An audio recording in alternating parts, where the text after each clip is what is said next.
अध्यक्ष सौ जयश्रीताई वाबळे यांचं स्वागत सौ मधलीताई या करतील अशी मी त्यांना विनंती करते.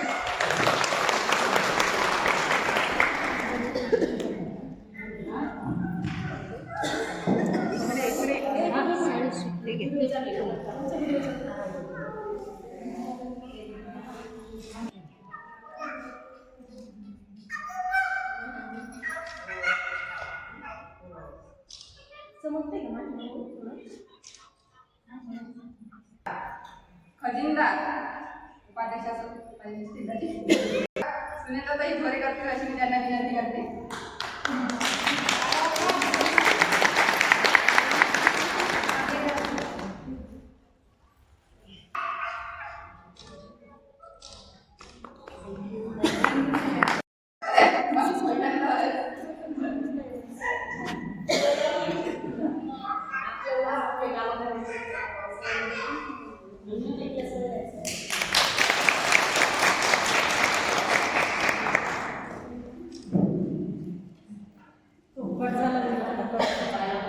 वर हे करायचं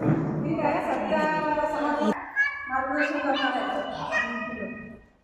तर वाटप करता येईल आणि आंबेडकर ताईंना माझा नमस्ते.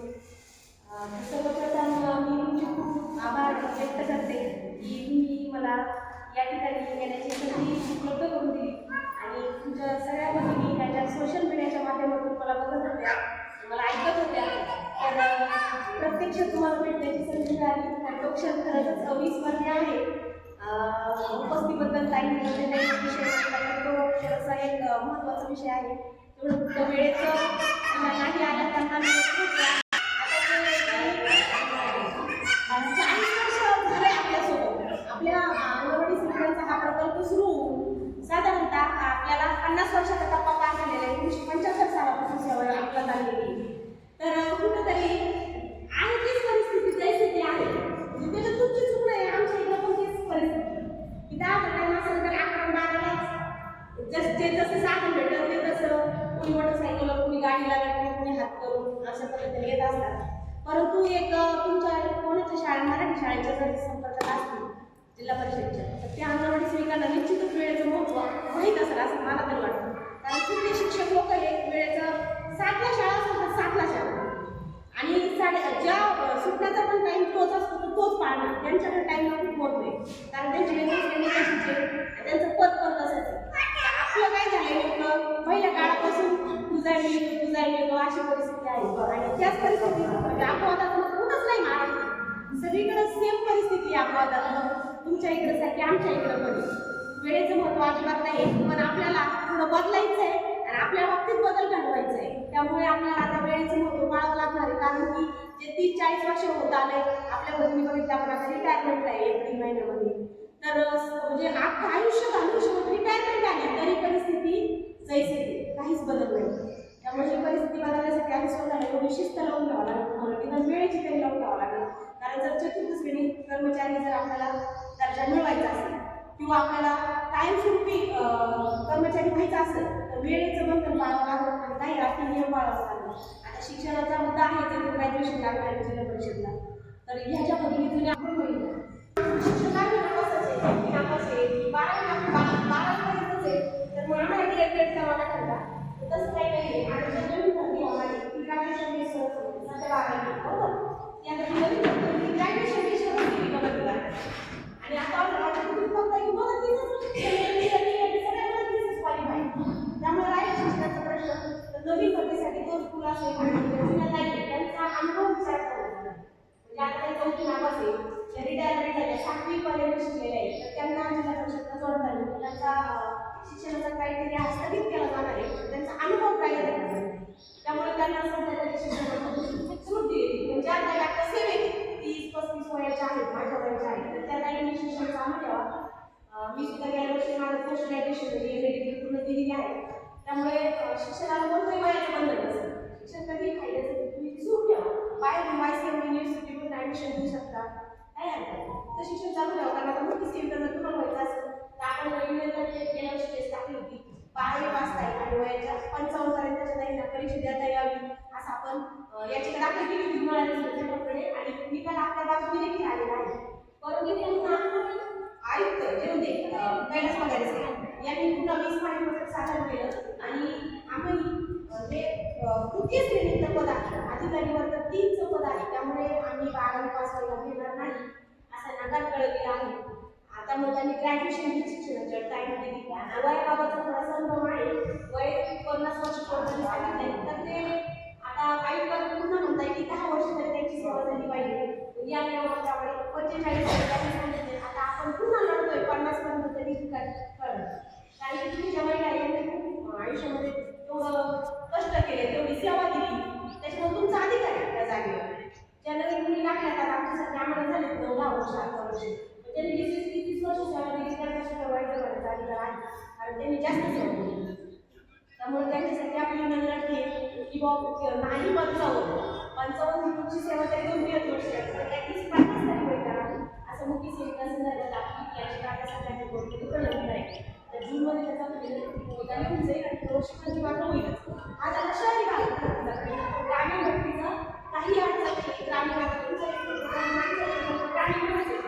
आपली ग्रामीण भरती सीओच्या हातात त्यामुळं आपली भरती ही ग्रामीण लेवलला जाहिरात निघून जाईल एवढ्यापर्यंत तरी निघत जाईल.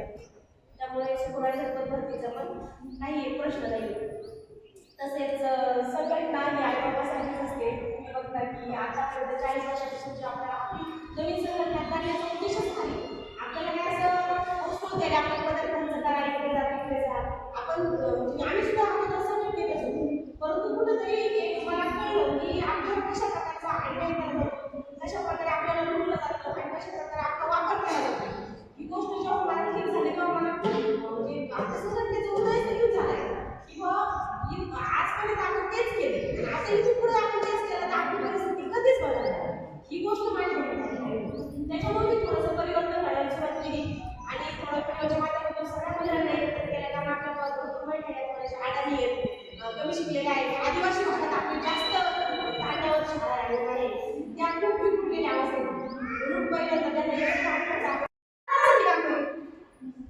तुमच्या जीवन सगळं करत नाही तुम्ही जर त्याला आमदार आठवणी बनवली तर ते आपोआपच त्याला वाढवणार तुम्ही स्वतःहून त्यांना म्हणजे मोठं केलेलं आहे ठीक आहे त्याचे कष्ट असतात वाटतं त्यांनी तुम्हाला तेवढा न्याय द्यायला पाहिजे या मताची मी तुमच्या परिस्थितीत काहीतरी बदल करायचा होता त्यांनी जरी मांडलं वाटलं मांडले असतं तर त्याच्यात तुमचं व्याज वाटाय ना आज आता माझ्या विरोधात करायची ते जर किती लोक असतात खाली मग आणि तुमच्या शक्ती ना तुमचं ना वरून तुम्ही मोर्चाला जायचं तुमचा खर्च करायचा वेळ घालवायचा सगळं करायचं आणि परत लढा वार्षिक वर्गणी दोन्ही कर्मी असेल तुम्हीच द्यायचं काय मोर्चाला जाताना तुमचं होतो आणि परत तिथून आम्ही लढा करायचा कशासाठी करायचं वार्षिक वर्गणी विक्री संघटनेला 1 रुपया देखील द्यायची. आता सांगलीची संघटना असेल आपण काय केलं की आम्हाला असं वाटतं माणसं वाईट आपल्या तालुक्यात झालं 5,000 रुपये अशी मागणी झाली त्यामुळे मला एक सांगा आता मदतीचा मागणार किती दिवस त्याची केंद्राचं येतं किती मागणं देतं त्यातून त्यांना मदत जर किंवा असेल परिणाम असेल आठवण असेल मग तिने तिचा कुटुंबाचा गाडा कसा चालायचा त्यातलं आजारी पडलं कोणी त्यांनी खाते असतील काही काम असतं कंपनी नाही एवढंच काम केलं तेवढंच पाहिजे ग्रामीण भागामध्ये तरी परिस्थिती बरी पैसे केला महिला आपल्याला जीवी कुणी काही चूक काय मुख्य व्हायला असतं त्यामुळे तुमची परिस्थिती बदलायला कोणी जाणार नाही ते तुमच्या जीवात जगले मोठे झाले आणि अजून मोठे सोडायला मला तेवढंच पूर्ण पडतंय तर तुमच्या परिस्थितीत बदल होतो म्हणून तुम्ही आता स्वतःला बघता. आता आपली जी नवीन संघटना आहे वेगवेगळ्या जिल्ह्यांमध्ये आता अशाच प्रकारचे संघटन करत आहे आपण काही काही दुकानदाराला चेंज करू आता तुम्ही कोण म्हणायचं की त्या आईने तुमचा जर तुम्हाला प्रॉब्लेम आला तर आम्ही चेंज करू अशा प्रकारचे बदल करायचे किंवा ते तुमचं काही झालं तर तुम्ही किलो करून देणार का अशा प्रकारे त्यामुळे आपण काय केलं की तुमचे जे काही असे नेतृत्व करू शकतात विश्वसनीय लोक घेणार आपण प्रत्येक जिल्हा वाईज तालुका आपली गाईडलाईन जाहीर करणार आणि ते लोक त्या जिल्ह्याचं तालुक्याचं काम करणार समजा एक मोर्चा करायची गरज पडून आपली संघटना लागणार आणि पहिले द्यायचे कारण एक दिवसाची कंपनी काय होती फक्त सरकारचा फायदा होता आपलं म्हणणं नव्हतं त्यामुळे आपल्याला सरकारला विरोधच आहे त्याच्यामुळे आपण कोर्टाची दाद होतोय तर पुढच्या महिन्यामध्ये आपल्या आणि दुसरी गोष्ट आपण आता गुजरात हायकोर्ट जो निकाल दिलेला आहे गुजरात सेविकांना 24,800 मानलं आणि मदतनीसांना 20,200 मानलं. हे त्यांनी 1 एप्रिल 2025 पासून सुरू केले. तसा निकाल त्यांच्या हायकोर्टने दिला आहे. तोच निकाल हायकोर्टचा हा मुंबई हायकोर्टमध्ये देऊन आपण महाराष्ट्रामध्ये पण तेवढाच मान्य करावं यासाठी कोर्टातून याची दाखल करावी.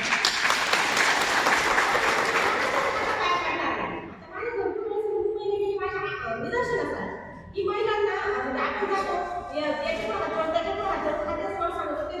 आयुक्ताकडे गेलं सचिवच नाव सांगतो, सचिव गेला उपायुक्ताचं नाव सांगतो आणि सगळ्यांकडे गेलं ते केंद्राकडे नाव सांगतो. केंद्राचा प्रस्ताव केलेला आता पेन्शन ग्रॅज्युएटीचा मुद्दा असेल मग अशी आता आपल्या ताई होत्या समोर रिटायरमेंटचे जे ताई आले 2 वर्षाचे रिटायरमेंट आले संघटनेत एवढी ताकद असते तुमच्यामध्ये एवढा प्रामाणिक पाहिजे एवढा विश्वास पाहिजे. आता मी तर म्हणजे तुम्हाला कधीच बघितलं नाही तुम्ही मला फक्त मोबाईलवर बघताय पण मग अशी ताई मला भेटल्या तुम्ही नोटीस केलं नाही पण ताईच्या डोळ्यात अक्षरशः पाणी आलं.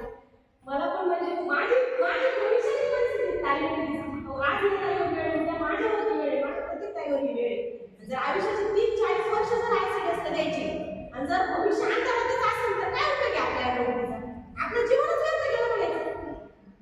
म्हणून जोवर वेळ आहे तोपर्यंत आपणच आपल्यासाठी लढा. आता शेवटचे 2 महिन्यात आता पेन्शन ग्रॅज्युएटी त्यांचं एकच म्हणणं आहे आपण बऱ्याच वेळा पाहतो आपल्याला पेन्शनला कोर्टाने मान्यता दिलेली त्याच्याबद्दल काही शंकाच नाही. ग्रॅज्युएटीला पण दिलेली ग्रॅज्युएटी काही भागात आता महिलांना मिळालेली पडे आता पुणे जिल्ह्यात महिला ग्रॅज्युएटी मिळते आणि राहिला भविष्य निर्वाह निधीमध्ये पीएफ आपली पेन्शन पण नाही तीच पुणे जिल्ह्यातील महिलांनी कोर्टात गेल्या त्यांना सुरू केली पण तरी आपण त्याच्या खात्यावर आलेली नाही. कारण अजून सुद्धा आयुक्त किंवा मंत्रालयातून काही पत्र आलं तरी त्यांनी त्यावर हे फक्त कोर्ट असं खेळतं. म्हणून आपल्याला जी केंद्राकडे मंजुरीसाठी चिठ्ठी गेलेली आहे ती राज्य सरकारने पाठवली परंतु आता आपल्या लवकरच पदाधिकारी जो ग्रुप आहे तो दिल्लीला जाणार आहे आणि दिल्लीला जाऊन जी राज्य सरकारने पेन्शनची फाईल पाठवलेली आणि मानधनवाढीचा जो प्रस्ताव पाठवलेला आहे आपण त्याचा पाठपुरावा करायचा आहे याच्यासाठी या राज्य सरकारची पाहायला मिळतात दिल्लीला जायचं. अन्नपूर्णा देवी आपल्या तिथल्या महिला बालकल्याण केंद्रीय स्तरावर तिथे आता तुम्ही बघितलं असेल की 2017 पासून 1 रुपया मानधन 4,500 रुपये मानधन तुम्ही सांगा काय 4,500 आणि कामं किती वाढवली आता ऑनलाईन काम आहे सगळे केंद्राचीच काम आहे महाराष्ट्र काम आहे केंद्राचीच काम आहे सगळं काम केंद्राने वाढवलं पण त्यांना 1 रुपया बंदच राखायचं वाढवलं. त्यामुळे सगळ्यात महत्त्वाचं आता 2017 पासून आज 10 वर्ष झाले केंद्राचं एकदम वाढवलं त्यामुळे त्याचा एक प्रस्ताव आपल्याला दिल्लीला आपलं शिष्टमंडळ जाऊन केंद्राच्या मानधनवाढी संदर्भात आणि पेन्शन ग्रॅज्युएटी संदर्भात एवढे 2 प्रश्न मांडले आपल्यासाठी लवकरच आपलं शिष्टमंडळ जाईल. त्याच्यामध्ये पदाधिकारी असतील तुमच्याही खूपशा काही मेंबर प्रश्न असतील एक सेविका असल्यामुळे मला कळत नाही की तुम्हाला काय अडचण येतात आणि किंवा आता रिटायरमेंटचं जर होणार असेल तर भविष्य काय घ्यायचं यापासून प्रश्न. आभार मानते की आम्हाला तुम्ही बोलावून आमचे अतिथी वगैरे व्यवस्थित पार पाडले त्याबद्दल मी तुमचे सगळ्यांचे आभार मानते. आणि असं आज आपण एकत्र येण्याचा एकच उद्देश आहे. मी काही जास्त पुढे काही बोललेले नाही आहे पण आपण सेविकाच आहे त्याच्यामुळे मला काही तुमच्या पुढे बोलायला काही वेगळं वाटत नाही. मी आपली बोलते असं तुमच्याशी बोलते. म्हणजे आम्ही सुरुवात आहे ना जुन्या युनियनच्या याच्यावरून सुरुवात झाली. जयश्रीताई आणि आमची ओळख अशीच सुपरवायझरच्या. अशा प्रकारे पाथर तालुक्यात अकोला जिल्ह्यात आमची सभा पार पडली. हसत खेळत ताईंनी खूप छान प्रकारे आमचं स्वागत केलं. सर्वांनी मिळून खूप जास्त फोटो काढले. सर्व ताई खूप आनंदित होत्या. खूप छान असं स्वागत या गटाने केलं. नंतर आम्ही परतीच्या प्रवासासाठी निघालो. थँक्यू.